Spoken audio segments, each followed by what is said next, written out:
Hi guys, and welcome to the Unapologetically Neurodivergent podcast, where we drop the mask, drop the shame, and talk about what it's really like to live with a neurospicy brain. I'm your host, James, the fitness and mind coach, and I'm here today with David from the Neurodivergent Diary. Quick heads up before we get rolling, this podcast is unfiltered, unsanitized, with occasional swearing and topics that might be of a sensitive nature.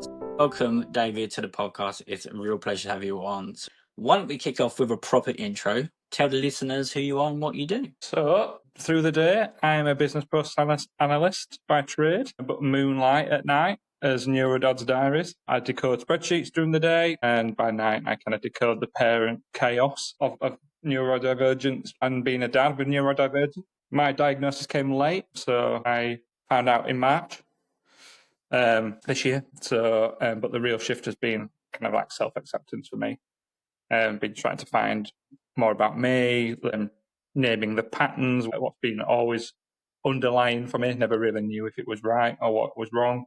But then I started to kind of own it now, get the day around it, learning to forgive myself for those little crashes I have every now and again. But yeah, no, this has been something that started for me when I was looking after kids when my wife was recovering in hospital. I was walking around nursing our second child, trying to get him into routine, get him into sleep. And while I was thinking about it, I was like, actually, what do I want to do to kind of cope through this, and how can I help it? And through counselling, and talked to me about journaling. And I was like, do I really want to start scribbling and drawing and doing all these things about journaling? And that's how I saw journaling, was making it pretty, doing all these colouring in. And he was like, nah, it's just getting it out of your head. Just pour it down on paper. And I thought I kind of sew it as what I do at work then. I thought, just get it out of my head, get it on paper, start decoding it, start thinking about it. Then it might free up my mind to be able to process it better, rather than it be sat there all the time.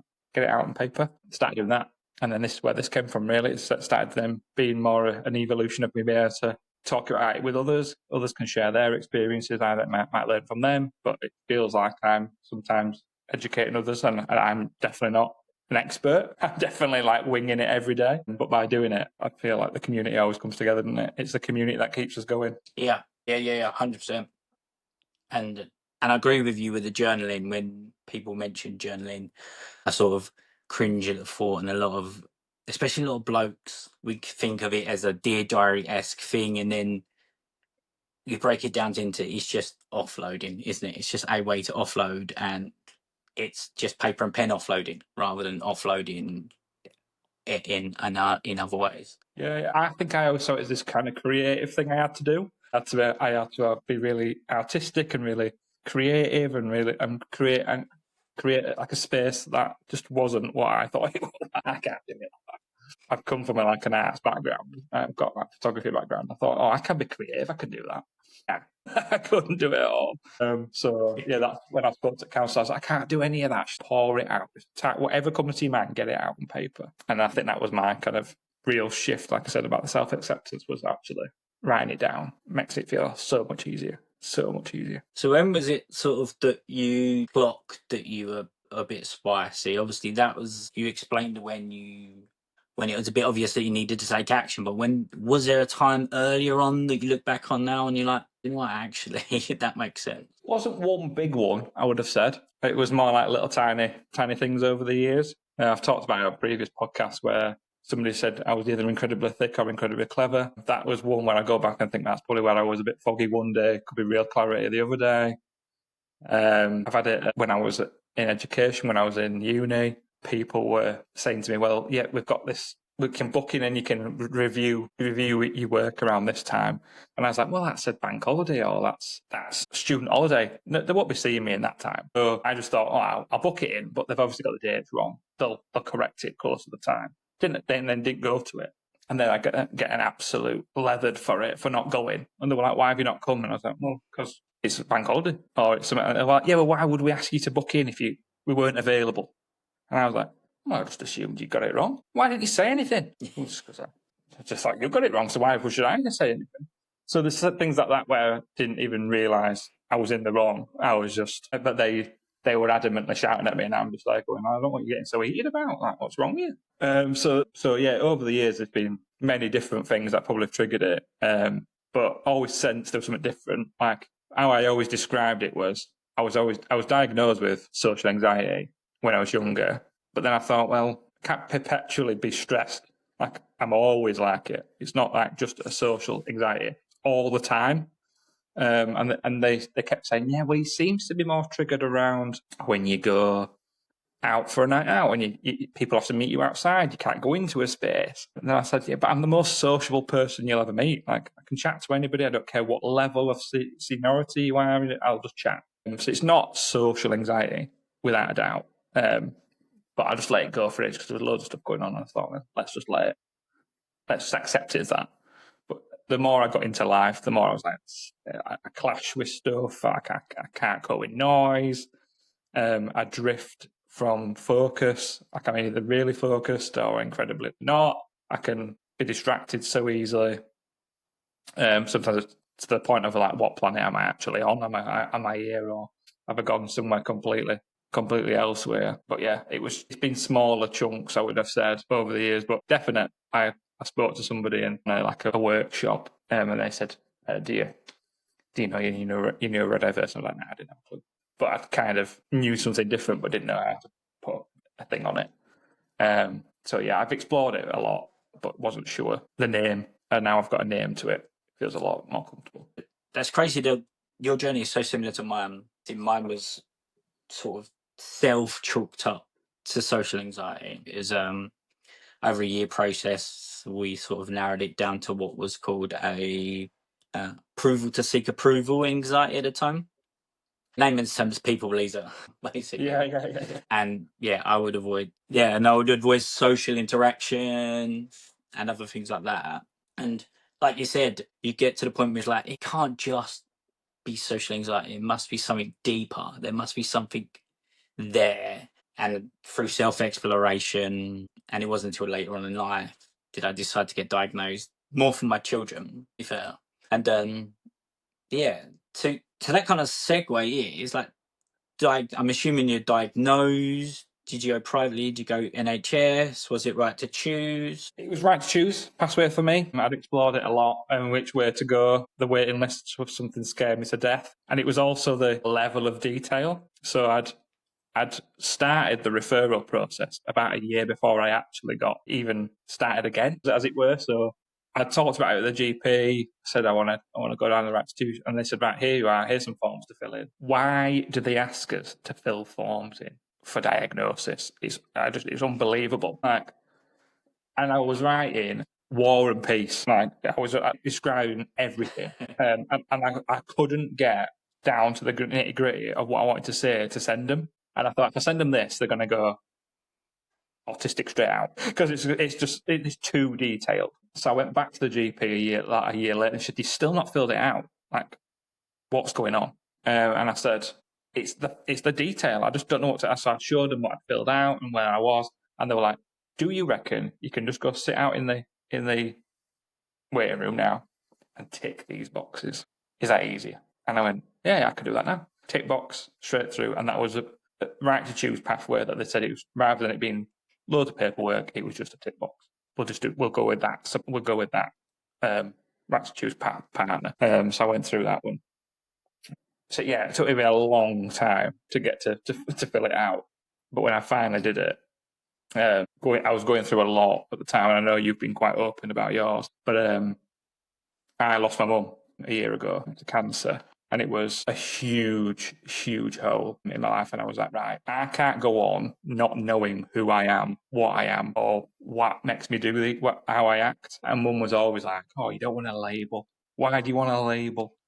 But I said, "It's not a label, it's understanding myself, Mum." And took me age to get it through to her. And that's when I started to do it. I started to say, "You know what? This is I can't go out through the rest of my life not knowing me, especially losing somebody so vital in my life." She was a sole parent for me. So I contacted my dad for many years. So yeah, I needed it. I needed to do that kind of diagnosis. And like you say, you mentioned about your kids. I've got two.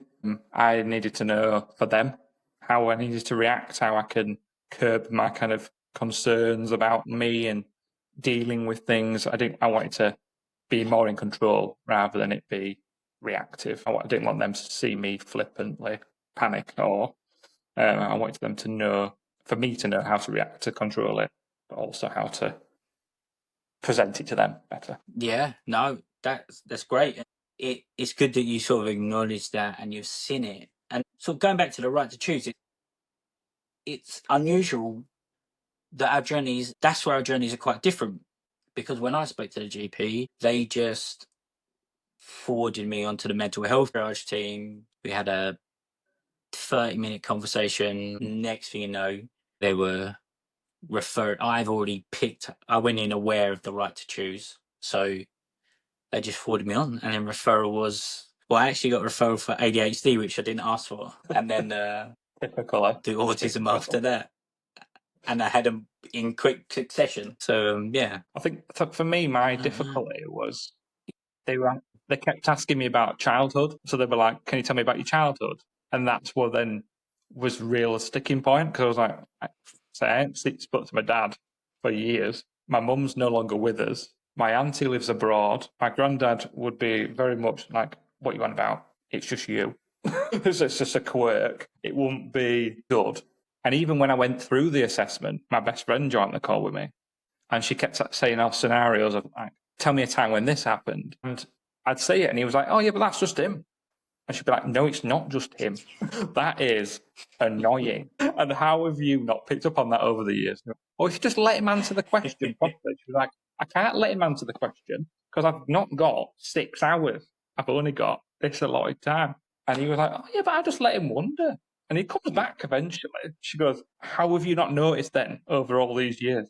He's known me since I was like 13. And he was like, "I just thought it was him." And then ever since going through the assessment with me, he's like, "Oh my God, I didn't realise how much of an influence this has on your life." Just, he had no idea. Yeah, I think I was the same actually. Obviously, I'm very grateful that my parents are still with us, but it was a case of I talk to them, but I don't really talk to them a lot about, especially about the ADHD and about my current life. So it's like, so I kind of doubted that they knew enough.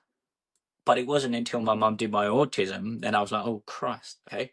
There was stuff that I didn't know that she was talking about being non-verbal until I was 5, or elected non-verbal, not sharing and things like that. So a lot came out for me that I didn't even know.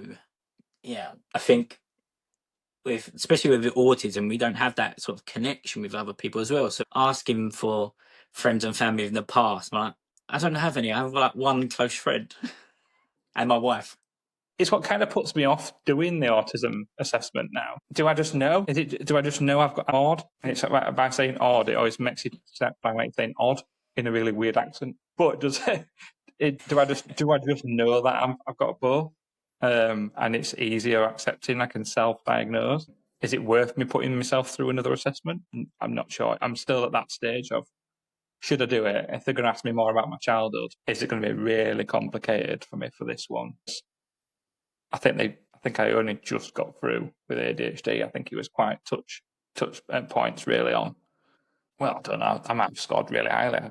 They did say that I've scored really highly in the autism spectrum side of it. But again, I just thought, well, let's see how I get on with accepting ADHD first before I start doing another. Don't give myself too much stress. I remember in my ADHD report, it said James should seek autism spectrum disorder diagnosis. And then underneath it said, James is already seeking autism spectrum diagnosis. No, it's on the cards. And I keep talking about it with the wife, and she's like, "It's up to you, and what do you want to go at?" It's only just kind of getting to grips with it now. It's been difficult, so I don't want to put myself into a tough situation for me, but I definitely think it's there. I think ADHD is my most prominent. Is there sort of like any moments of experience now, like at work, that you just get, like, people just don't get it, and you're trying to be like gentle about the whole process? Like, for example, I walked into a meeting and went, I don't do grey. Give the information to me black and white. If you give it to me grey, it'll go over my head. I won't be able to do anything. Do you come across that daily or weekly? You don't have to name and shame anyone, but is it something you come across? Definitely for me, yeah.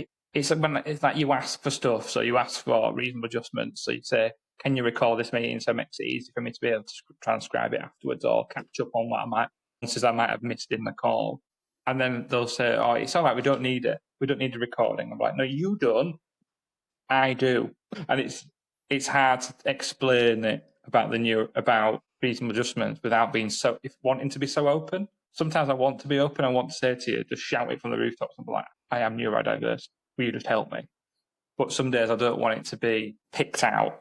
I just want to get on with my day. So sometimes it's uncomfortable questions that I have to ask. I'm asking you to do this for a reason. It's not that I'm doing it out of spite. I'm doing it because I need it, not because you need it. Or I ask for more detail, and sometimes they'll go, need that detail for, and I'm like, just go with it. Don't ask me the detail. Don't ask me why I need it. It's that difficulty of sometimes you want to be open and honest, but you don't want to divulge so much that then it becomes something different, and they feel like it's an excuse. When it's not an excuse, it's an explanation. And I think a lot of people still see it as when you go, "Oh, I'm neurodiverse." They go, "That's that." It's not. It's a get out clause, and it's not a get out clause. It's an explanation as to why I'm acting in a certain way. That's what I see it as. It's an explanation. Yeah. We're not Buddy Greg Wallace. We're not going to start saying it's autistic and this is why we're doing it. Like, it's ridiculous how some people use it like in that way. It happened with a wife as well. She'll be like, yeah, but you can't just use it as an excuse. I'm not trying to use it as an excuse. I'm trying to tell you why I'm acting in that way. It's not that I'm trying to be awkward or trying to put a step in the way. It's because I don't get it, and this is why I'm asking you for it. It's not an extra step. It's for me to get what you're trying to get at. Sometimes I ask you just to write down arguments. It sounds ridiculous. Write down we're having an argument, write it all down, and then later on I might be able to just read it later and go, oh, that's what she meant. I might not have understood it there and then. It's that 24 hours sort of processing time. Talking to a mate about it the other day, and he was like, you ask your wife to write down your arguments. And I was like, well, he's like, did you not do that? He was like, of course not. Why would I do that? And I was like, well, it helps me process it. And it's things that I think are normal, but then it's when I then speak to people who are neurotypical or of other conditions, I then realise how awkward some of my thought processes are. So it's that's what's difficult at work, is trying sometimes to get them to understand why I want to work a project in a certain way for me to understand it. But they were like, well, that's not the way that we do these things. I thought, well, that's not the way. But can we try it differently? Does it have to be this rigid? Yeah, and I guess that's where I will show up like very unapologetic. I will come in and I won't get on a soapbox, but I'll be very open. I'll be like, I don't get what you're trying to say. I need this explanation, or you need to stop beating around the bush. And I've kind of always been like that. And it kind of goes back to the argument thing. I don't tend to argue because unless you're coming at me, it's fact checked. 9 times out of 10, if I'm prepared to argue, I have. So, and that's gone through me with my career. Like when I had a small team underneath me, if they were arguing about jobs they've done and I'm questioning it, it's often I know they haven't done the job. And I remember a story of, I sort of walked into a staff room and asked if they'd changed the bin. A member of staff argued back. An older member of staff was like, he already knows you haven't done it, just go and do it. Yeah. And I did. I sort of got that reputation. It's like, if James is arguing back, he knows something you don't, or he knows something that you're hiding. So we don't often argue, and that infuriates my wife. But if you put me on the spot, I will go like, as like a child. I'll just go like, I don't know what you're on about. Or I'll really become quite like as if I'm just numb to the world. I'll just kind of go like, yeah, whatever. Sorry, I don't really know what you mean.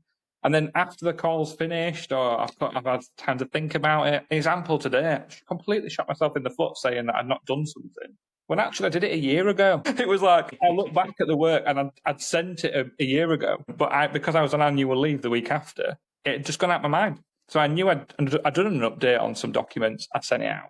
It's gone. But then I'm there a year later saying, oh, I think it's part of a recent update that I'm doing. And actually, there was no need for me to say that, because I then looked like I'd not done it when I'd done it. But because I was so in the moment thinking, it must be me. I must be to blame. I instantly put myself in the firing line for no reason. And then I came off the call afterwards. I was like, actually, this is the facts. This is what I've found out when I've done some digging. These are what I'm fine. You need to sort yourselves out. But they don't get that. They don't get why I've suddenly gone sideways on something, or why I've put myself in that position. It's because I panicked and give them an information, trying to, what I'd say I do unapologetically is overshare. I just tell people everything. So I've probably just gone like, well, quick, got it out.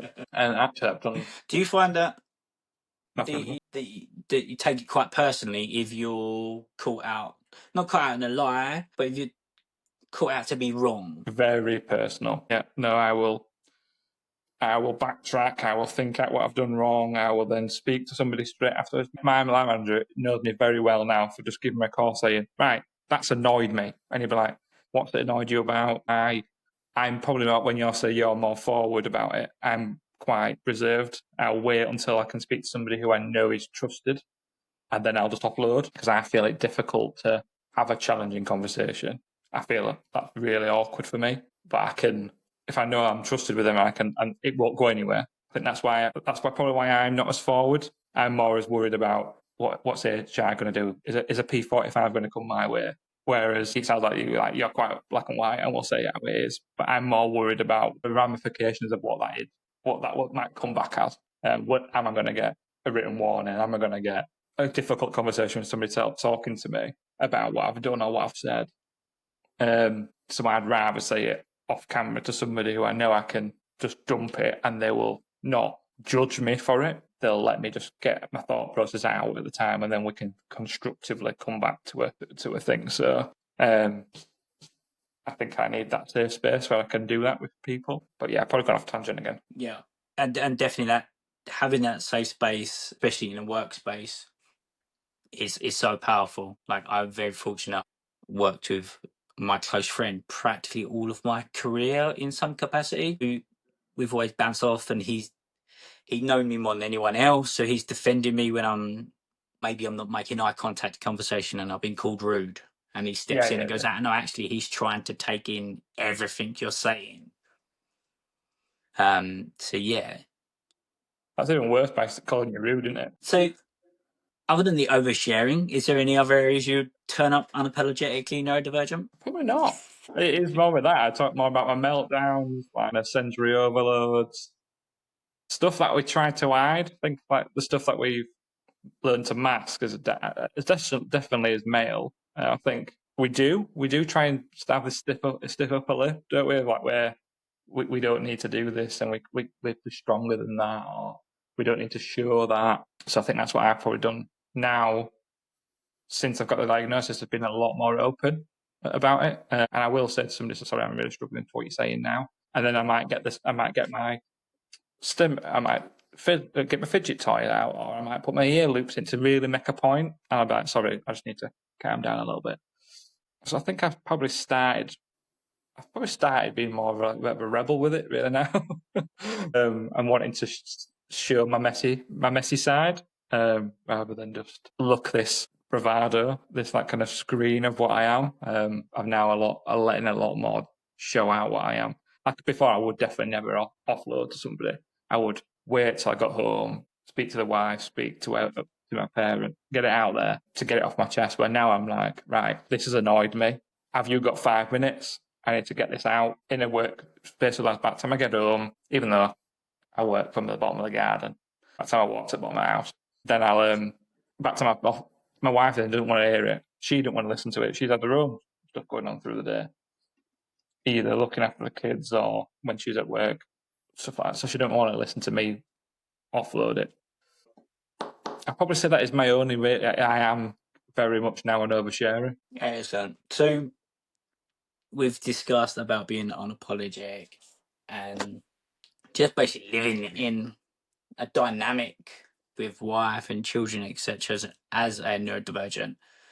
Give me a sort of like unhinged neurodivergent moment where you're like, oh, okay, that's not normal. For instance, it could be something in the past before you sort of discovered like your neurodivergent. So an example being, I would shut down any request for like socializing, especially like even with my wife, or like going for a dog walk without notice, and it'd be automatic. So it'd be like a reflex. You want to go for dog walk? I'll be like, no. And then I'll think about it. I go, actually, I do. But it become so noticeable. I was like, I ain't normal. Mine will be shopping. Have you ever watched Hannah Gadsby, the comedian, the Australian comedian on Netflix? Possibly. I'm rubbish with names. So Hannah Gadsby is the one who did Nanette, which was like quite cutthroat about her autism and trauma. I watch her a lot, and I watch things on repeat. That's another thing I do. Wife will be like, "You've watched that loads," and I'll be like, "I know, but there might be something else I'll learn from watching it again," and I watch it over again. And her set, I always watch hers, and she always talks about pufferfish moments where it's just like you just literally see red. And I have a lot of them with certain things where it'll just trigger me, and I'll instantly be like, fuming. And it's normally somebody who can't do customer service. That really annoys me. We used to work in retail for many years, and if somebody can't do anything correctly or speak to people with dignity or empathy, that's it. I'm instantly like, right, you've annoyed me. And I'll be asking, can I speak to your manager? Can I get a complaint procedure? And they'll be like, oh, God, here he goes. And it's my wife, I'll always be like, oh, he's just going to whinge again, isn't he? But I can't do with people not showing up for others. And when it's your job, when you're paid to be in customer service, it really annoys me. Should just be able to do it. Otherwise, get out of that industry and do something else. Yeah, I think it goes back to that sort of justice sensitivity as well that we have as neurodivergent. It's like, that's not right. Like I said, it doesn't make sense. You're paid to do it, whether you sincere or not. It's part of your job. It's like, other than common human courtesy, it's part of your job. That's what you get paid for. I've only just recently come around about that justice kind of thing. My God, how much is that me written? It is unbelievable how I hear anything that's wrong. I will argue until I'm blue in the face. And then they'll go like, I don't know why you're arguing. You're not going to win. And they'll be like, it's not about winning. It's about making a point. And I will continue until I feel exhausted. But as long as I feel I've done enough, and eventually I just go, oh, I've tried. And I just give up. Well, we've come to the final part, which is basically another neurodivergent who might not necessarily have been diagnosed or even aware, but they're kind of struggling and they're on a journey of self-discovery. What would be like the one bit of advice that you'd give them that you'd hope that would ease them along in their journey? Straight away for me is I always felt there's something fundamentally wrong.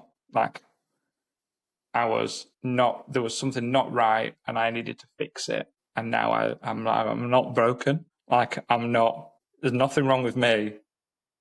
I'm trying to run a marathon in a world built for sprinters. And I'm not a sprinter. I'm definitely not in that race. I think that's my first thing for me is just do not think yourself as a broken individual. Like you are just running a different race. You are running a different space, a different way. And we're working in a world that's not built the way our brain works. And that's always a tough thing to deal with, trying to manage that kind of expectation of the world isn't always going to be what we want it to be. It's evolving. I definitely think it's getting there, but there's definitely still a difficult day-to-day grind that we feel like we're broken. We're not. And the masks, I think the other thing for me is masks help us survive, but there shouldn't be the permanent mask that we wear. Like we should let the walls down every now and again and know when we can.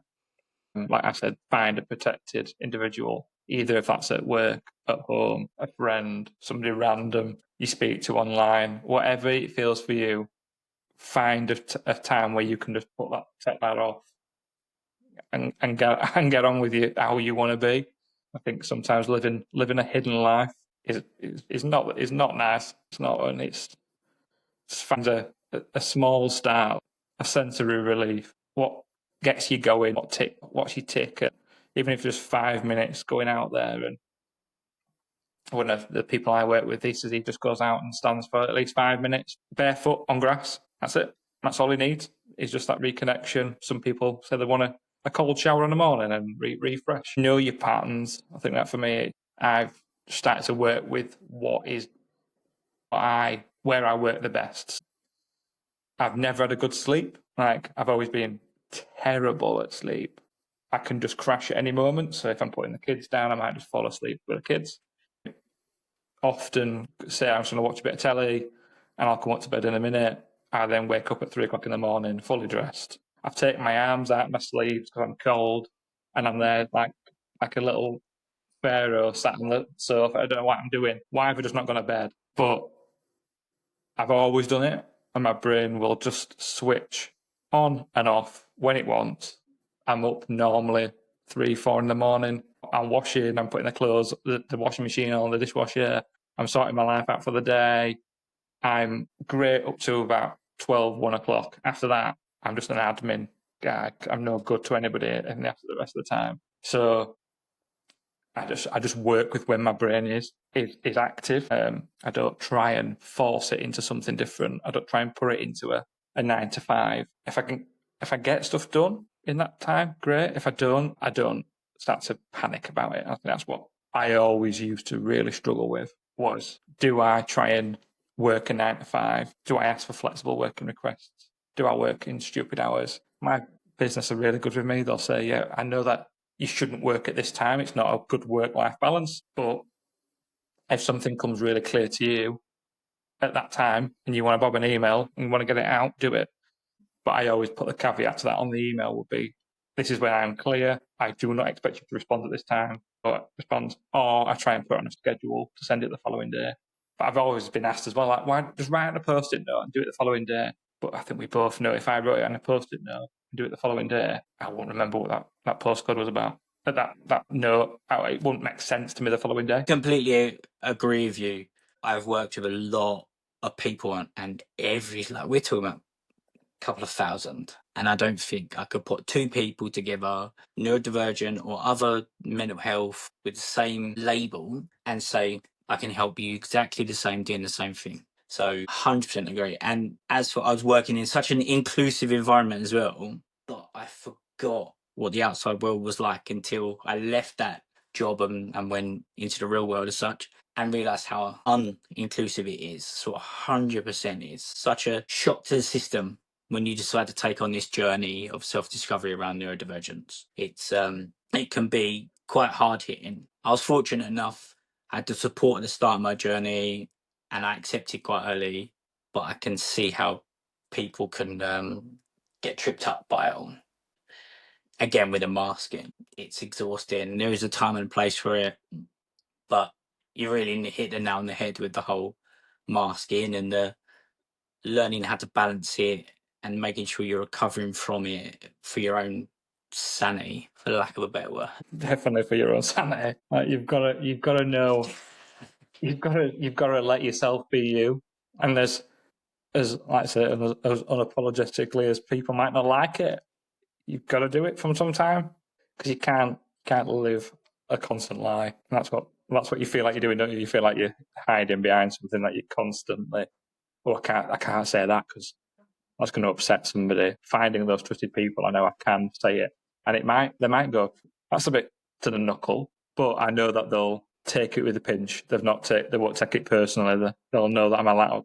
I probably won't say that to somebody on the people team or somebody from a different department, but I would say it to that individual, knowing that they'll know how to best deal with me. Yeah, and I think where I've been very fortunate in terms of, and I think that's the whole point of this podcast, is I've always been allowed to be me, and the sort of quirks and stuff that later on discovered was ADHD and autism. The people around me just embraced it and allowed me to be me. So when I speak to people that are a bit more cautious about how they present, it's in a little bit, it feels such a shame, because I can also see the person behind that mask, and I'm like, this person is the person I want to see, is the one that's going to make the impact, is going to do the great things. And you feel that you have to conform within social norms because no one's allowed you to be you. And so it's probably why I'm opening up this space for people to prove that you can, like yourself, that you can be unapologetic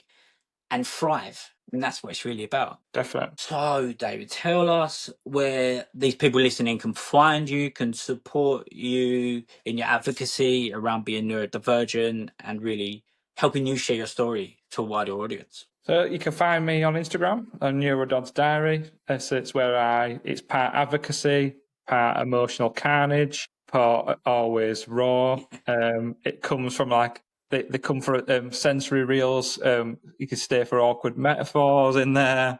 There's a lot of things that I try and do in there is more about storytelling. Is just giving some shape to that chaos that is my life, and trying to find people who don't want me, ask me to dilute it, and read into it. Yeah, sometimes it might be something I've read or I've talked about, and I wanted to kind of explore it further, or it might be something that's happened on the day. So it might be that I've changed. I've wrote a post. I'm ready for what I'm going to launch that day. And then actually somebody said something to me through the day and it's really annoyed me. And therefore I've then changed my whole tact and I've wrote about that night. But I try to, in those moments, be a bit more subdued, because if I reply it there and then, I might write too strongly about it. I might not write it in a nice way. So I always try and kind of try to compute it as I go. That's the whole reason why I'm writing it. It's raw. It's the feeling I'm feeling at the time, and I want to get it out there to see what other people think. And am I right? Am I wrong? Should I need to reframe it? And that's what people then can give that. And give me that. Yeah, it's either that or email. You can bob me an email. I'm more than happy to have an email, which is neurododsdiaries@outlook.com. Just a simple email, and we can have a chat. I don't mind however people want to do it, however people want to drop in. Speaking to a lot of neurodivergents, I've found that email is quite more accessible for a lot of us. Yeah. I'm easy with anything. I email everybody all the time. If I go visit a space and I'm not sure if it was neurodiverse friendly or anything, I'll ask bob an email and say, can you tell me what your policies are and what your procedures are and what kind of things you're looking at doing to make it more friendly? And sometimes I get a response, and sometimes the response is positive. Sometimes it's none of your business, why are you asking the questions? Or sometimes they choose to ignore me altogether. But I'd rather ask a question and than constantly think about what could have been if I'd never approached the conversation. Like, I'd rather ask a question and people can always tell me, you've crossed the line, you've done too much, I didn't want that advice, but I'd rather say it and then come back and say, I apologise if I've crossed the line, tell me if I've crossed the line. But it would be wrong of me not to feel I'll tell you about it. I did it with somebody not long ago. They posted something and it didn't sit comfortable with me. And we ended up having a chat about it through direct messages on Instagram. And in the end, they were like, no, completely agree with your point, actually. Let's work together and collaborate on reframing that post and doing it again. And I really welcomed that, because I thought I could have easily set somebody's rejection sensitivity dysphoria off. I could have made it really bad for them. I could have made them feel horrendous about what they'd done. And it wasn't about, it was a learning experience for me, but I had to, that was one of those where it's a difficult conversation. I need to have it. How do I frame it in a positive way to try and get through it? But I have to say, I do use a lot of AI to kind of help me reframe things, because sometimes I just don't understand. And I need it just to be read to me. What is the scenario? I'm not understanding this. Tell me what people would expect from this situation. And that's what, when I said to her about my wife writing down the arguments, sometimes that's what I use it for. She writes down the argument, I put it through an AI, and it'll say, what you think you've missed is this. And I'm like, oh, yeah, I have, completely obviously not understood that. So yeah, AI I'm trying to embrace a little bit more, but I think it's a catch-22 in it. It's sometimes doesn't understand our brains either, does AI? Yeah, no, it definitely takes away a lot of the overthinking. But that was a definite tangent away from how you can find me. That was the worst tangent I've done. How can you find me? In the end of conversations, I'm talking about something completely different. That's absolutely fine. It's what people should expect from a neurodivergent podcast. It has been an absolute pleasure to talk to you, and I hope you've enjoyed it just as much as I have. I have, yeah. No, I'd rather keep doing this. I'd just do it every week, me and you. All right, that. Maybe down the line, that's what I'll do. I'll get like a panel of us all together, and we just talk about neurodivergent life. Yeah. And just the ramblings of mad people.